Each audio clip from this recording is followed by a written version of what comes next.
This edition of MacVoices is sponsored by Smile, the makers of PDF Pen, PDF Pen Pro, PDF Pen for iPhone, PDF Pen for iPad, PDF Pen Scan Plus for iPhone and iPad, Text Expander Touch, and Disk Label. Find out more about all their great products at smilesoftware.com. Welcome to the MacJury on MacVoices. This is the Talk of the Mac community. I'm Chuck Joyner. Folks, we have an all-star MacJury panel this time around. I'm really looking forward to talking some things over with these guys. We'll talk about the topics in a minute, but first, let's find out who you're going to hear from. First up, very far to my west, is Mr. Ted Landau. Ted, it's great to have you back, as always. Yes, I am back. You are back. You are back. Next to my northwest, Mr. Jim Tanos. Jim, it's great to have you. Thanks for being here. That's my pleasure. Thanks for having me. And the new guy, last but not least, Mr. Mark Gurman. Mark, it's great to see you. Thanks for being here. Thanks for having me. Much appreciated. So we all know, Ted, where you're from. Jim, let's go back to you and talk about what you hail from right now. Sure. You can find me every day at Tech Review. That's TEKREVUE.com. And I also occasionally write for the Mac Observer. Great. And Mark, I'll let you introduce yourself, even though probably everybody that's watching this probably knows who you are, but just for the record. I work at a website called 9to5mac.com and write about Apple and, everything that comes with Apple, all the surrounding companies. So. Yeah, not much at all to talk about, right? Lots to talk about. Well, guys, there are two main topics tonight, and we'll start with the Apple topic. Apple dropped a new iMac on us this week, and it's an entry-level Mac. In fact, some people might say it's below an entry-level Mac. And I'm kind of curious to see what you think about this. Who is this for? And maybe more importantly, why at this point do we need a Mac, an iMac that comes in at $1099? Jim, how about if you start us off?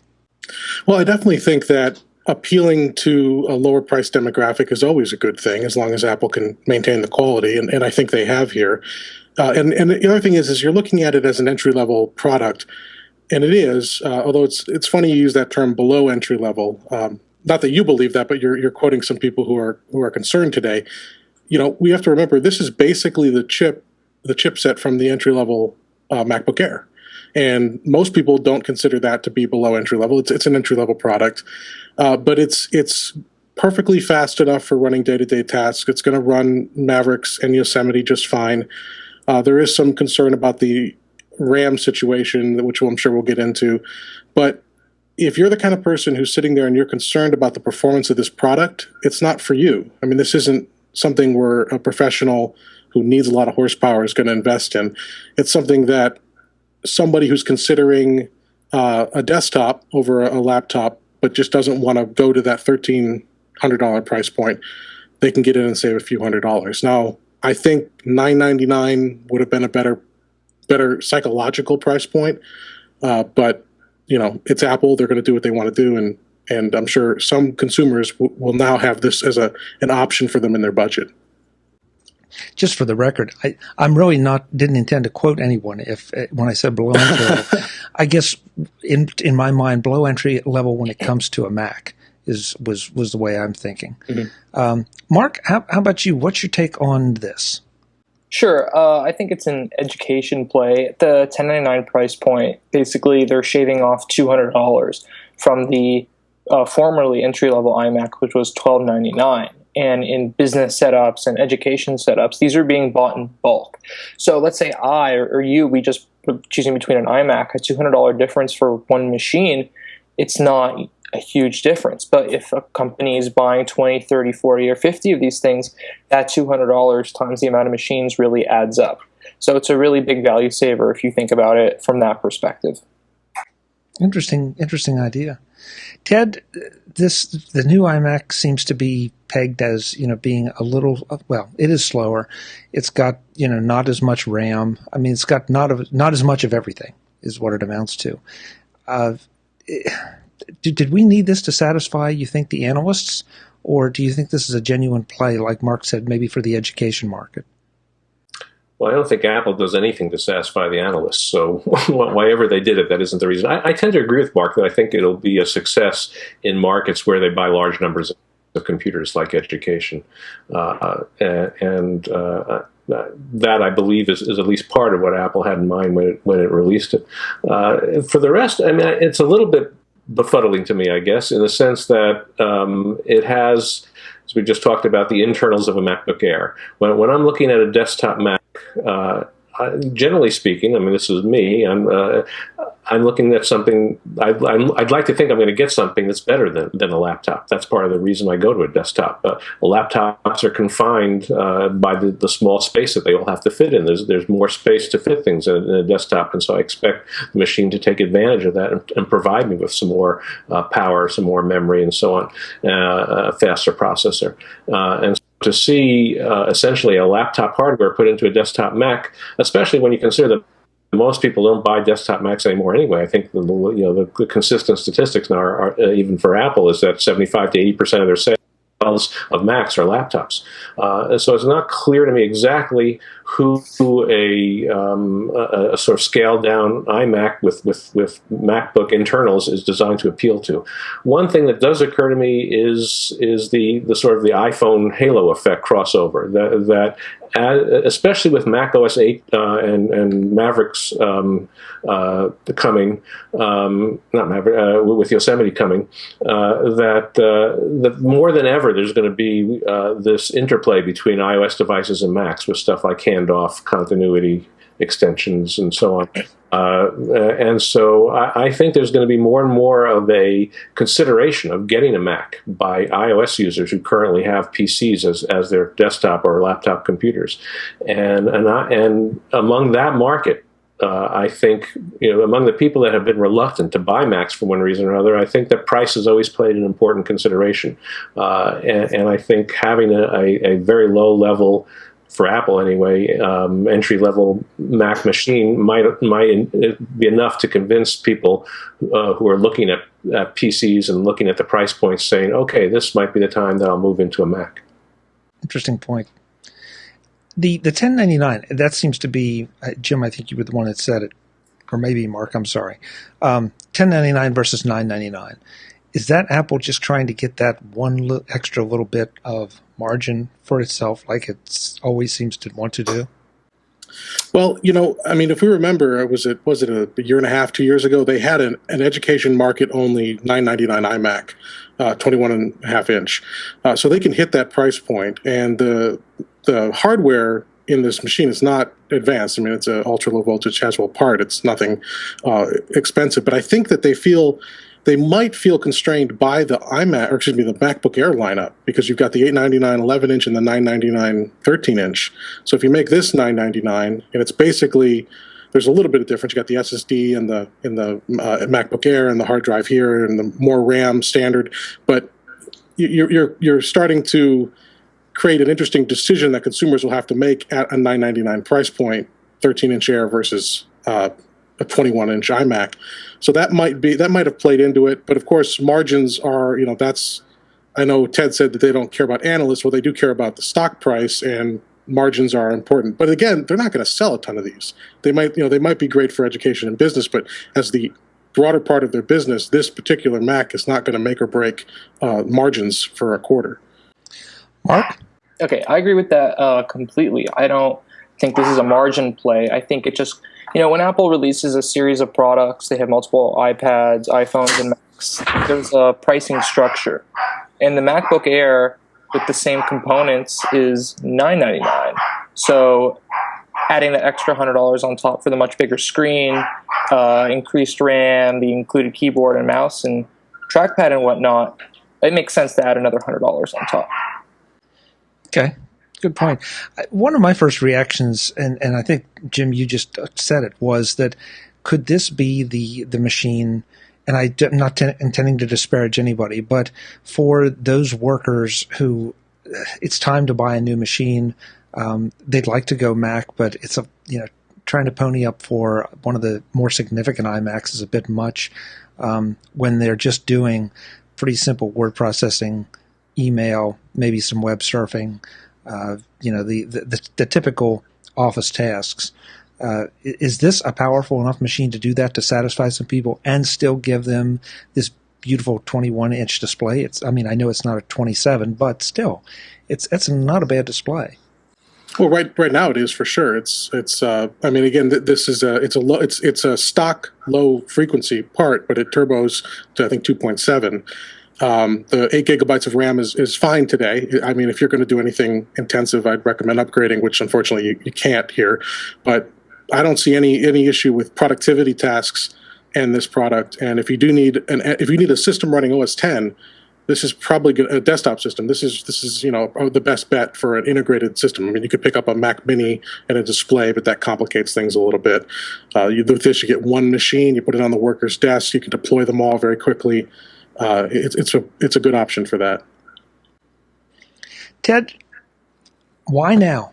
I said that at the top. Is it just have the economies of scale changed? Have the prices for parts come down? Has Apple just developed enough engineering savvy to be able to produce this in mass if they need to? I go back to what I said before. If there's a why now, I think partly it's because of the forthcoming Yosemite and OS 8 that are encouraging people to integrate Macs and iPhones the way they never have before. And so when you have that coming, having a lower price point machine, I think makes sense.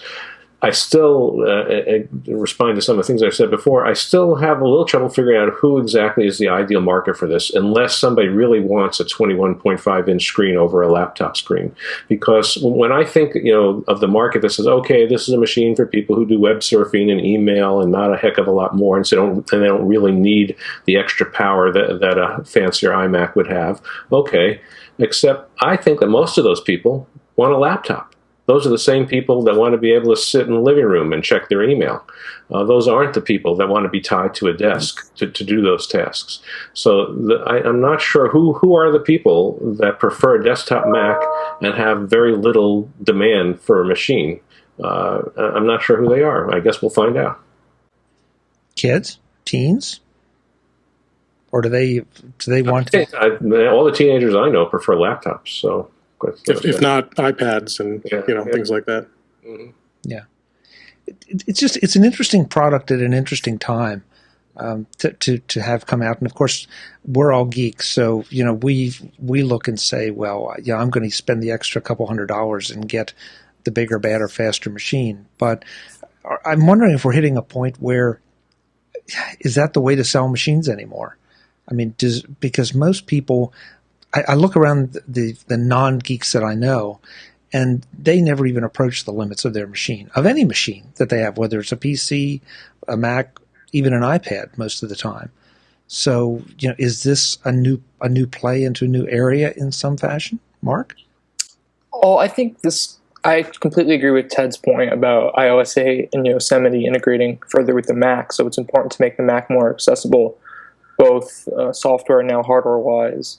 As they've done in a long time. But I think another thing what they're doing is they're offering more customer choice. We're going to see that in the fall with multiple new iPhone screen sizes. I think they want to just hit all the different points on the checklist, being able to offer anything that a customer wants, and being able to take the board from an existing MacBook Air product and just put it in the iMac shells that they've been producing since 2012.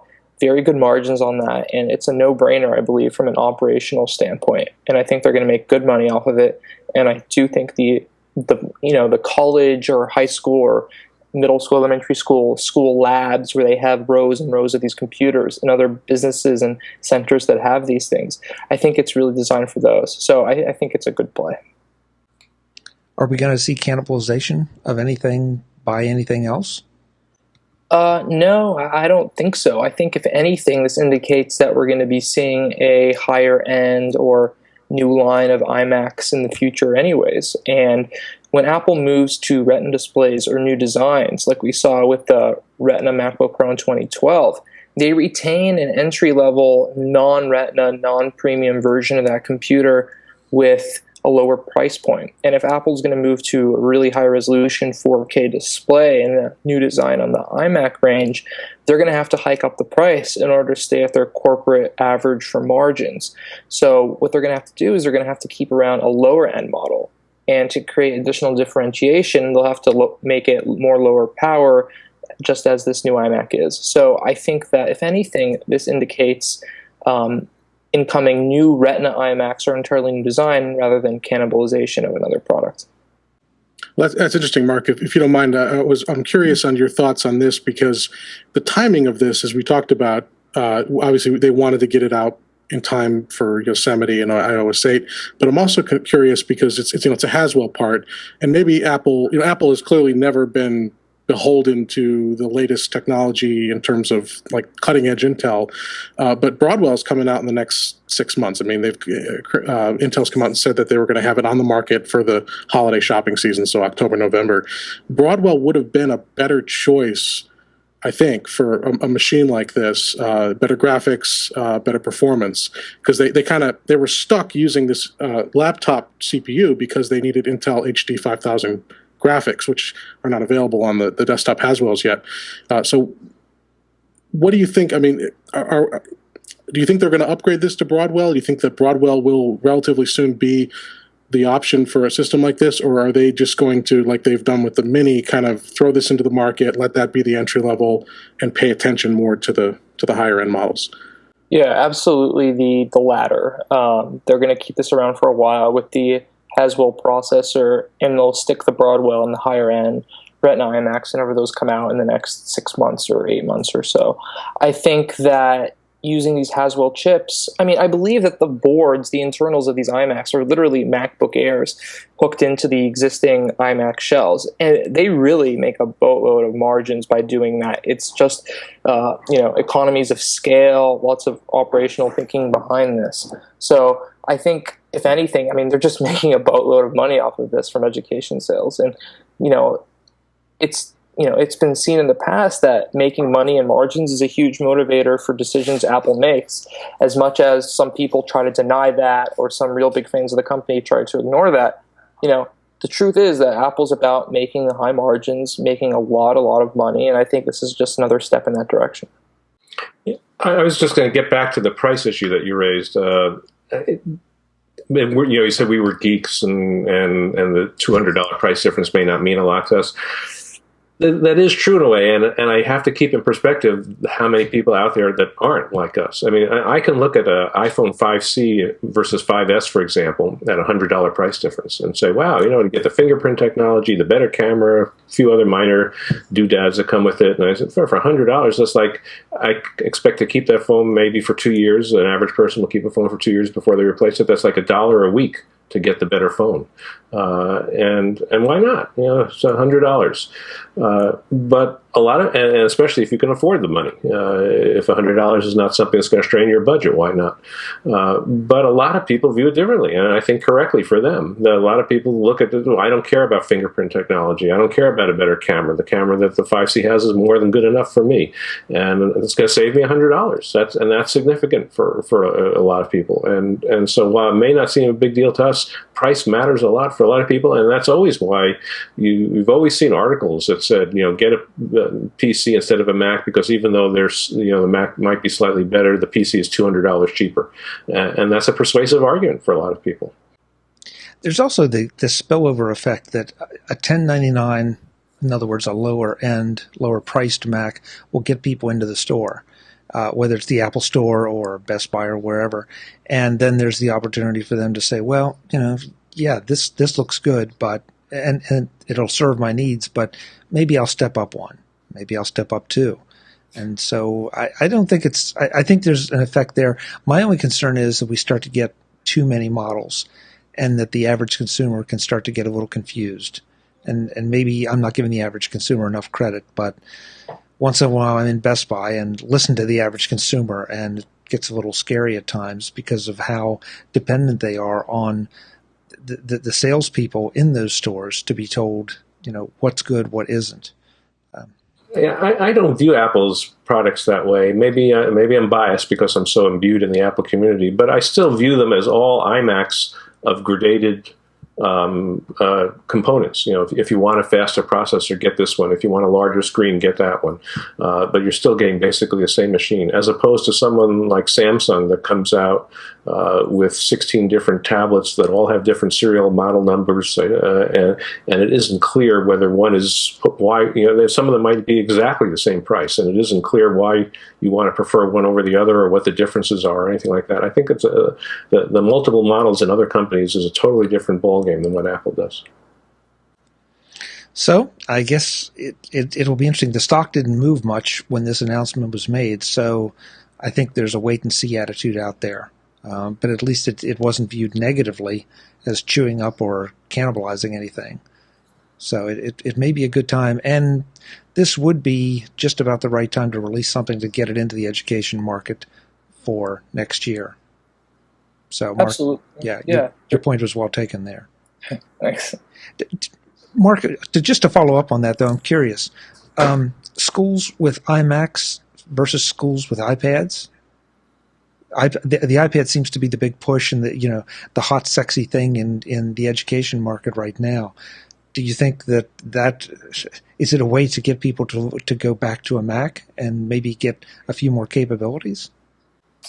Absolutely, especially Ted's point with continuity in Yosemite. It would be an interesting concept that all these schools have iPads now, and then they can create iMac labs and further connect the iPad with the Mac. I think, as Ted was saying, this is the best time to do something like that, and especially with this new price point and with this Haswell chip and the new design. I mean, it's a recent design, this new 21.5-inch iMac. So I think so. I think they're looking to integrate them further. And like you said about the education timing, they're going to be starting their back-to-school education discount program in just under 2 weeks. So this is the perfect time. This is the time that people are buying for schools. Educators out there, are you listening? I think we just gave you a real good reason to buy some iMacs along with some iPads. Maybe throw in an iPhone or two just for fun. Who knows? And some iPods still. Yeah, just create a shopping list and go to the Apple Store. You'll be. And we don't work for Apple. And we don't. Although some of us own stock, and that's nice to see, but that's a whole other show. Today's edition of Mac Voices is sponsored by Smile, the makers of PDF Pen, PDF Pen Pro, PDF Pen for iPhone, PDF Pen for iPad, PDF Pen Scan Plus for iPhone and iPad, Text Expander Touch, and Disk Label. Find out more about all their great products at smilesoftware.com. This time around, let's talk about PDF Pen 6 and PDF Pen Pro 6, both for the Mac OS. I've had emails from viewers who ask why I rave about these two utilities, since PDFs are, to their way of thinking, somewhat immutable documents that are for viewing only. And that's true if you don't have PDF Pen 6. But if you do, a whole new level of usefulness opens up. You can edit and correct text, create transparent backgrounds, perform OCR on your PDFs to turn them into text, insert, remove, and reorder pages, even capture PDFs directly from your scanner. You can resample images to reduce file size, an essential task when you're emailing your or anyone else's PDFs, crop pages, create tables of contents, import HTML websites, fill in form fields. I could go on and on. Need to annotate a PDF? Need to redact information so that it can't be seen? Secure it with 256-bit AES encryption? PDF Pen can do all of this and much, much more. Once you start to work with PDF Pen 6, you'll never look at PDFs the same way again. What were once locked down, read-only documents suddenly become as easy to manipulate as any text file, and that will change the way you work. I could keep reading you features from now until the end of the show, but it's much better if you try it yourself. And try it you can, for free. Download a free trial of PDF Pen 6 from smilesoftware.com and give it a shot. You will wonder why you waited this long. Then, buy from the Smile website, or if you want to be able to sync frequently used images, signatures, objects, and text via iCloud, get PDF Pen 6 or PDF Pen Pro 6 in the Mac App Store. PDF Pen, the all-purpose Mac PDF editor from Smile, the makers of world-class software. Thanks to Smile for sponsoring this edition of MacVoices. Guys, the other thing I wanted to convene this jury on is not directly Apple related, but it's a hot topic right now. Sorry for the pun, and that's the Amazon Fire Phone. We can talk about the features, and I definitely want to talk about the features and get your reactions. In fact, let's start with that, and then I'll take it to a bigger picture. Ted, how about if we start on your side this time? Because I know you haven't had a chance to, or the inclination to even pay that much attention to the Fire just yet. Yeah, I just started reading about it this morning, and then I had to go out for most of the day, so I know very little about it other than the press releases and a couple of articles I read. And I certainly haven't seen one. I haven't even seen a demo of one yet. So I hesitate to say very much, and anything I say, my caveat is I could decide I said something incorrect by tomorrow. So. But all that said, it looks to me like a phone that will be great if you want to buy things on Amazon, with the feature to be able to take a photograph or a barcode or a QR code or almost any way you can think of to get information about a device, and then they'll show you how you can buy it at Amazon's website. So that would be nice. The 3D feature didn't really wow me in any particular way. I'm not sure I would care whether the phone had that or not. And beyond that, it seems a very mixed bag of a sort of it has components that are several years behind the current technology, intermingled with these new features. And I don't really expect, and I don't think Amazon really expects from the statements that I've read, that to be to shake up the market, at least immediately, in a big way. It will appeal to a small number of people, and Amazon wants to get its foot in the door. And this might be their way to do it. We'll have to wait and see. I agree with Ted completely on that last point, that this is Amazon saying that they want to get into this game too. They want their foot in the door. But I don't think this price point and the way this phone is being positioned is in the top of the market in the flagship range compared to an iPhone or Galaxy S5, which they actually compared the camera to during the presentation. So for getting your foot in the door into this extremely competitive and really split between two major players, Apple and Samsung phone business, going in at this price point, directly competing with those makers, is not a great idea. We'll see if Amazon proves us wrong and really makes a dent in the market. But I think if they were really trying to just get their foot in the door and then move gradually through a long roadmap over time, a lower price point and perhaps a less fancy device, less gimmicky device would have been the better approach for first generation. Gimmicky device. That's an interesting assessment. Absolutely. I don't see how the 3D functionality with the 4 cameras on the front of the phone is going to add anything to the market. I don't think that people are going to really enjoy it. I think people will use it once or twice and then it will get old.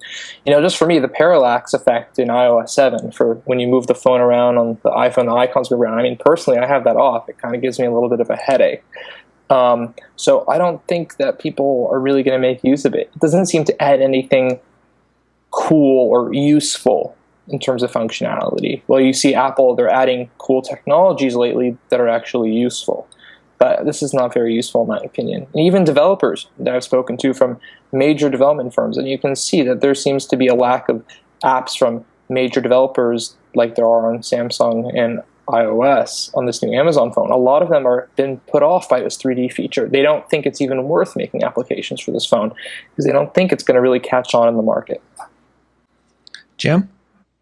Yeah, I mean, I'm in mostly agreement with what's been said. And my thought when Jeff Bezos was introducing that 3D feature was, as you said, Mark, people think iOS 7 made them motion sickness. If you remember that mini controversy, I mean, this might, I haven't seen it in person, but this could be a whole new thing. But yeah, I mean, there's some interesting technology there, and perhaps that. As Bezos said, perhaps developers will take advantage of this 3D technology in ways that aren't apparent to us right now. But yeah, I just don't see it being something that out of the gate, it's not going to have great developer support, and that's what's going to take for it to get consumer adoption. And the price too. I was really happy when they introduced the Fire tablets and they led on price, because they are very decent products and they were notably cheaper than their competitors. And I bought several of them and have used them, and they're fine. And I was expecting them to follow suit here, but to introduce it at effectively the same price as their competition, like as you said, Ted, unless you're a huge Amazon customer and you just buy everything through them, I don't see this being a compelling option. It's definitely not. I don't think it's going to affect Apple's business at all. But this is something that's going to take Android market share, if it takes any at all.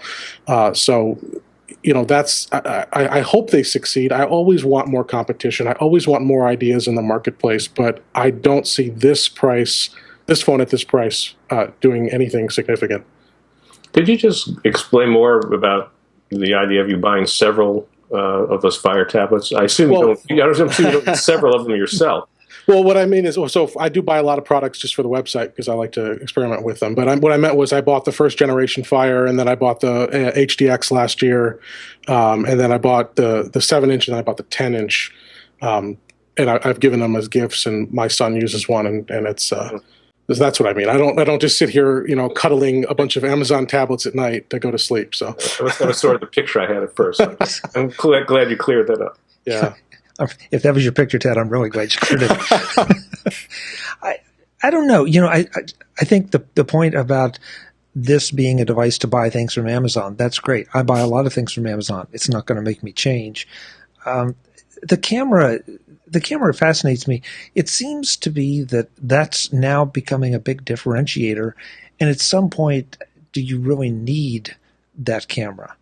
I mean, I guess if you're a professional photographer, if you're really into photography, I just have a hard time seeing myself changing my phone because of the camera. Sure, if a new iPhone comes out and it's a better camera, I'll be happy and that'll be great. But is that, honest to God, a real selling point between the iPhone, a Samsung Galaxy Tab, and this? Well, it might be if you're coming from a clean slate and if you're buying a new smartphone and you want to have the best pictures. And if you're coming from the Android ecosystem and you can use some of those apps on the Fire platform, that's great too. But if you've already got an iPhone and you've had it for several years, and actually one of the graphs that just came out, I think it was Business Insider, showed that like something about 50% of all iPhone owners are going to be eligible to upgrade in the next 9 months, which will be the first 2 quarters of this next iPhone availability. They've had these phones for years. They've bought however many hundreds or thousands of dollars worth of apps. That's an incredibly difficult ecosystem to break out of. You're going to have to be really dedicated to a new platform to throw all that away and go to an Android-based product. So yeah, a camera in that scenario, I don't buy it. Yeah, and I think that Apple tries to build on that.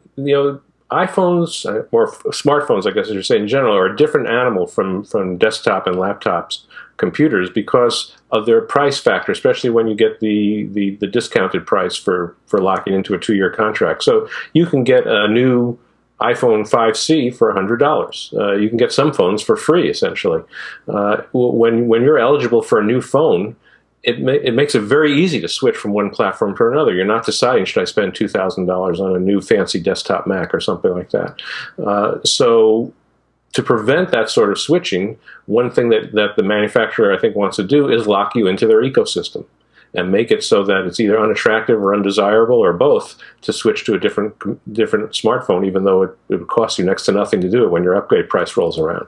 And Apple, I think, has done a great job of that, and Samsung has done, and with their Android devices, have done a pretty good job of that as well. And I think, in that sense, as Jim pointed out, I think this new phone from Amazon will potentially have a greater effect on other Android devices than on Apple, because switching from one Android device to another isn't exactly leaving the ecosystem. We're going from an iPhone to an Amazon phone or vice versa would be a bigger deal. Mark? Completely agree with Ted's point that switching from a Samsung to the Fire phone would be simpler than moving from an iPhone. And it's to be seen when people start switching, people start getting this Amazon phone, how locked in they will become to the ecosystem. Because unlike Samsung, and like Apple, Amazon has an entire services and software and content ecosystem that the phone is built around. Just like Apple has the App Store, iTunes, and iCloud, Amazon has Prime Music, Prime Video, and just last week they launched the Prime Music streaming service. So I think people are, if they start using the Amazon Fire phone, they're going to get locked into that ecosystem, and we'll see a whole new, gold rush of Amazon being a bigger platform, just like they've been trying to do with the Fire tablets. Okay, true. guys. Go ahead, Jim. Sorry. I was going to say that's all true, but unlike Apple, well, in a certain degree, Apple, but I can get all those Amazon services on my iPhone. That's the thing. I think that Right. Amazon has that they lose some of that competitiveness there because I've got my streaming. I'm a Prime customer. I've got all those services on my iPhone, on my Mac, on my iPad. So yeah, I agree. It makes the phone when you open an Amazon product like the Fire TV or the tablets, and I'm assuming the phone, it's already preloaded with your info. If you're a Prime member, it has access to all those Prime services. It's a great experience, but it's not that in and of itself isn't necessarily a lock-in to going to any other platform, unfortunately. And I hope they never change that. I hope they don't get too powerful where they kind of bring that in. True. Yeah, we'll see how it works out. I agree as well. Is anybody bothered by the fact that the phone is going to be watching you all the time with those 4 cameras? No. It's no different than one camera on any of the phones. And I don't know if it's watching you at all times. It's just like when you're in the specific 3D applications, as far as I know. Yeah, none of us have seen this yet. So yeah, but I think this whole NSA government surveillance thing, in terms of people going crazy about it, it's a little bit blown out of proportion from a PR standpoint, from a consumer standpoint. So, yeah. I think we've largely lost our privacy anyway. You just have to realize that. Yeah. I mean, we're never going to go back to the privacy that we had a couple of decades ago. And that's just the way it is. I mean, or even you can imagine a century ago where you can actually move to a new town and start up under a new name, and nobody could figure out that you didn't have a background from before you arrived there. I mean, things change. There are things you could do years ago that you can't do anymore because of how the technology has changed, and a degradation of our privacy is a big part of it. Absolutely. Yeah, I'm not part of the tinfoil hat crowd most of the time, but this one just struck me as interesting. That, and Mark, you're right. I don't know enough, and I haven't had my hands on it to know just how often those cameras are on. But just the fact that they could be on if I forget and leave an app open, it's a bit different, I think, than having the cameras on the iPhone or one of the Android devices that are not queuing up. Now, which Android device is it that watches you, and if you aren't watching it, it stops playing or whatever? It's one of the Samsungs, I think. Is it okay? So you have that issue. That all of a sudden now that they're watching you all the time, and that means they're watching everything else. And that, I admit, even for me, that starts to creep me out just a little. So you don't want to take it into the bathroom with you. Well, no, see, that's the thing is you want to make it so they don't want to watch. So see, every morning I get undressed in front of my Kinect sensor. And so whoever's watching on the other side of that thing, every day they throw up a little more until they just give up. And that's the key. That's another image you've generated that I can You curled up with all your tablets, undressing in front of the phone or the Kinect. It's just, I don't even know where to go with that. I'm just going to let it go. So the lock-in, I think, is an absolute valid point, and it fascinates me. The app developers have done a pretty good job of crossing all the platforms and making most of the major apps that you want to work with on most of the platforms. We'll have to see how many of those can migrate to the Fire, but they probably will. So what does it take for someone to change their phone? I mean, and I'm going to go around to each of you and ask, now I think everybody here is Apple-centric. Jim, you might be the sort of exception, I'm not sure, but what would it take for you to give up your investment in the learning curve of your phone, but more importantly, all the apps, the way you have everything set up, and switch over to a Fire or to a Galaxy Tab or something other than what you use now? Well, I think it would have to be a killer service. If not, hardware obviously is there, but as we see Apple finally responding to the screen size concerns, a lot of the phones are matching hardware specs. So it's got to be a killer service. And one of the services, now this doesn't necessarily appeal to me, but one of the things that I would say, my parents are on iPhones and I might consider a Fire phone is Mayday. Mayday is an outstanding service. I don't know if you guys have had a chance to actually test it. I've used it on the Fire tablets. They answer the phone or they answer the request within 10, 15 seconds. and they're competent. They're competent support reps. I've tested it. I've feigned ignorance, and in one case, actually didn't know how to do something, and they were able to solve the issue every time. And that's a feature. And I think the Amazon. I don't know if you saw the press release for the press event for the Fire Phone, but they played a video asking people how to do things on their iPhone or their Galaxy phone, and they were all, I don't know how to set up Bluetooth. I don't know how to set up my work email. Having on the device 24/7 support, that's a killer feature that for some users who don't have specific app needs, who don't have specific hardware needs, that could be something that could cause them to consider a product like this. Can Amazon scale that and keep that up? They claim to. They claim to be, they said they hit a goal of 15 seconds to answer a request, and they're trending around 10. So, we'll see. If they sell 10 million Fire Phones, maybe not, but that's something that so far they've been able to do, and they're doing it very competently. This from the company that never releases numbers on anything. Right. Sorry, I couldn't help that. No, you're right. It's an interesting way they do that. Yeah. Mark, what would it take for you to change your phone?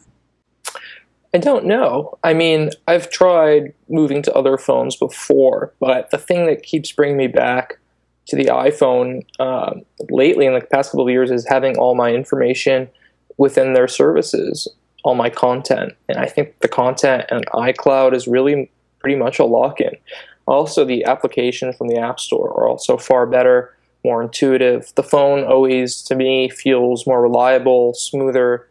Yeah, I mean, compared to Android, it could be sluggish sometimes. But, Android's getting there. It's about the services meeting Apple in terms of the intuitiveness. The iPhone is not the only device I have, and people have. People also have Apple TV, iPads, Macs, and further with iOS 8 and Yosemite, and some stuff they've been doing with iOS 7, iOS 5, and iOS 6. They all integrate together. So leaving from one device would push you to leave from another device as well. So having an Amazon Fire and an iPhone, it's not very integrated. So if I moved from the iPhone to the Amazon phone, I probably want to replace my iPad with a Kindle Fire tablet and replace my Apple TV with a Fire TV. And that starts getting expensive. It's not just moving from one phone to another phone anymore. It's moving one phone, one TV, one iPad, one this, one that. So I think that the way these companies are set up is that they're creating their own mini ecosystems, each of them. Amazon has their whole flurry of devices. Apple has their set.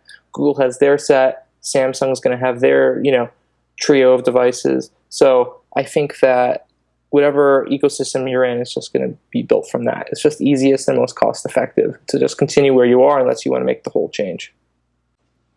Ted, would you give up your iPhone? No.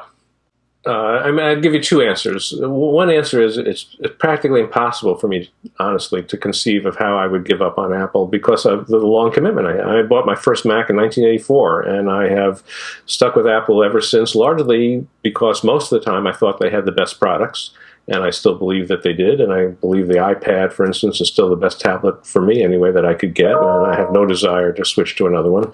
And that's true for most of the Apple products that I have.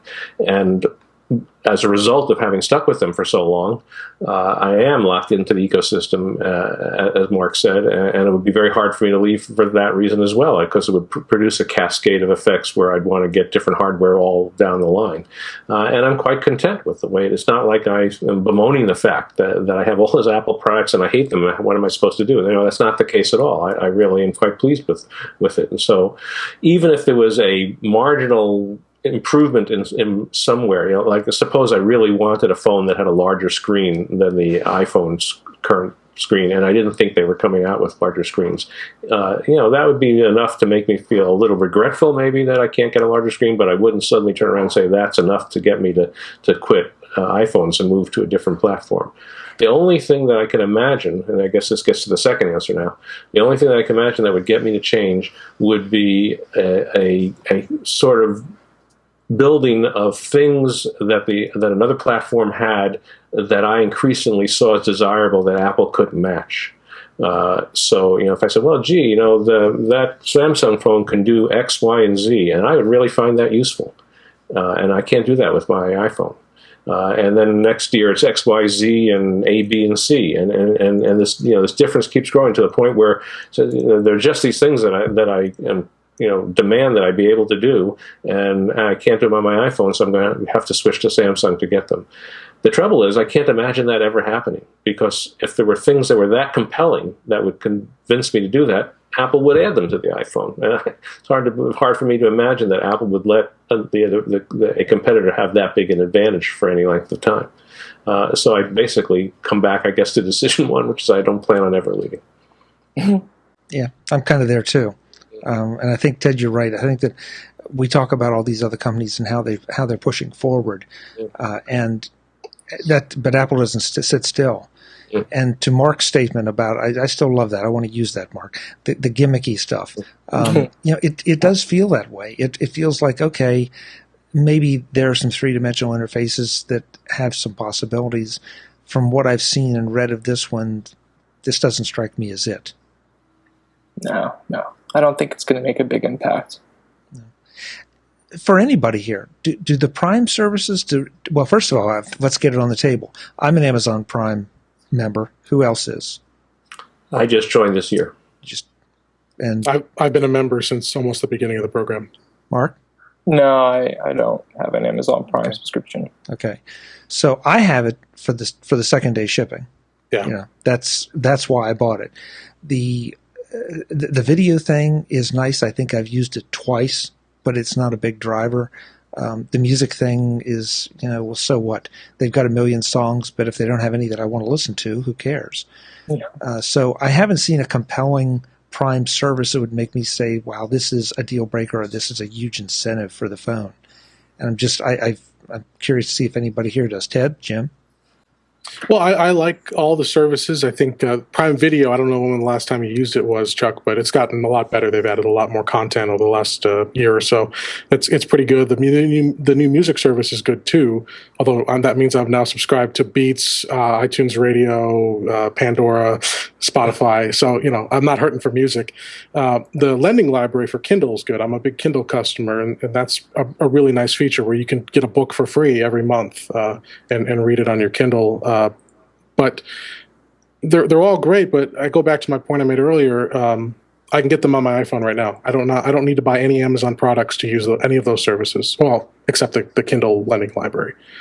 Even then, actually, no, I don't. I could just get it through my. Oh no, wait. The Kindle lending library, you do have to have a Kindle. But yeah, other than that, you don't need an Amazon product. So it's a great service. I love it.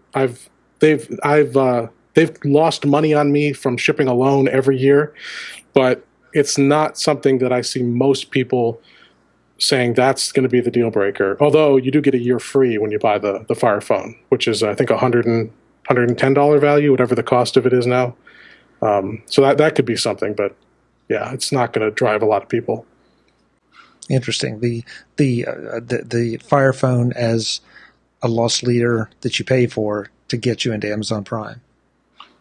Yeah. And I think the bigger story there as to why they offer almost all their functionality except the Kindle lending library on iOS and the other platforms is because at heart they are a content company.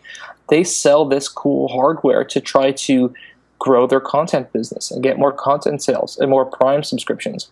For instance, the Amazon Fire tablets and some of the other Kindle products from earlier generations, they weren't making hardly any money on them. I believe they were even taking a couple dollar or $10 loss on some of the devices.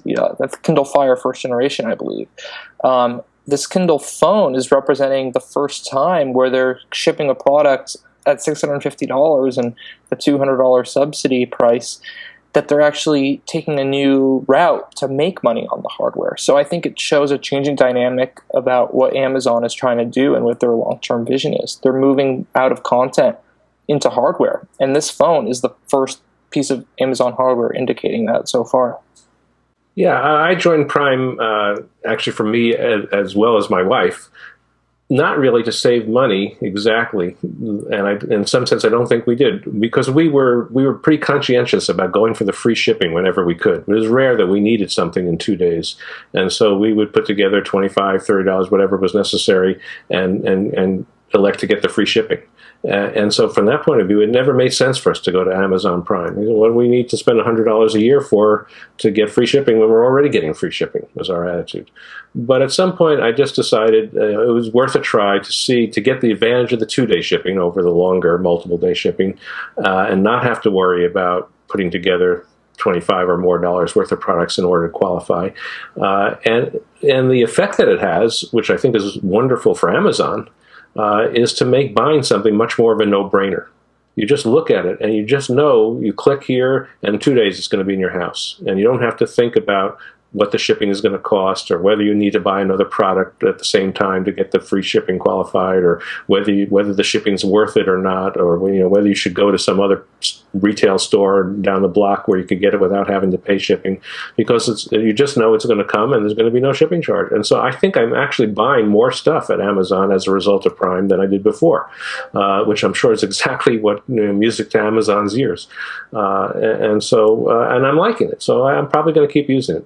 The videos have been largely a bust for me. The problem with the video is no matter what they have, something else I have has the same thing. Like I wound up actually watching Orphan Black, the first season, a TV show, on Amazon Prime. And then I discovered that I could have watched it on Comcast On Demand for free as well.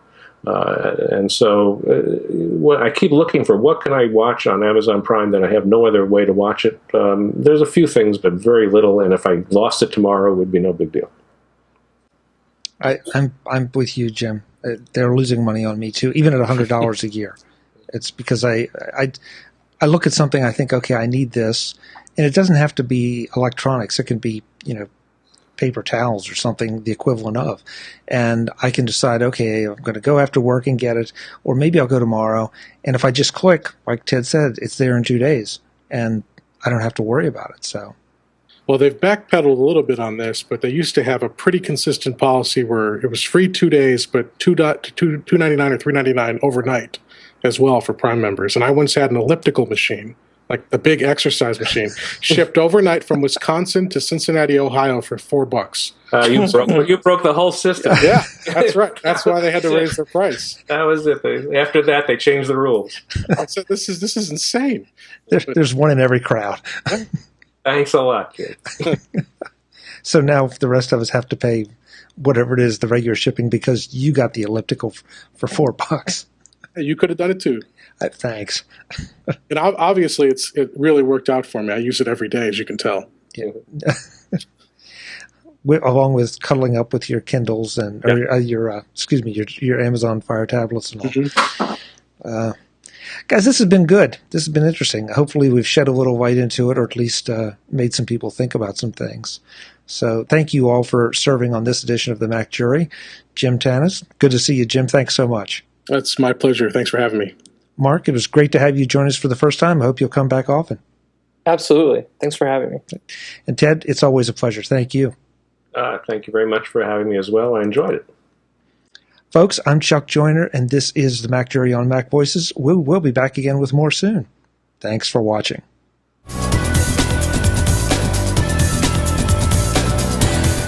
Visit MacVoices.com for links, show notes, to subscribe, to connect with Chuck on Twitter, Google+, Facebook, and LinkedIn. Subscribe to our weekly newsletter, the MacVoices Dispatch, to stay up to date on all the latest MacVoices news from our front page or at MacVoices.com/newsletter. Advertising and sponsorships handled by Backbeat Media at BackbeatMedia.com. Bandwidth provided by CashFly at CashFly.com.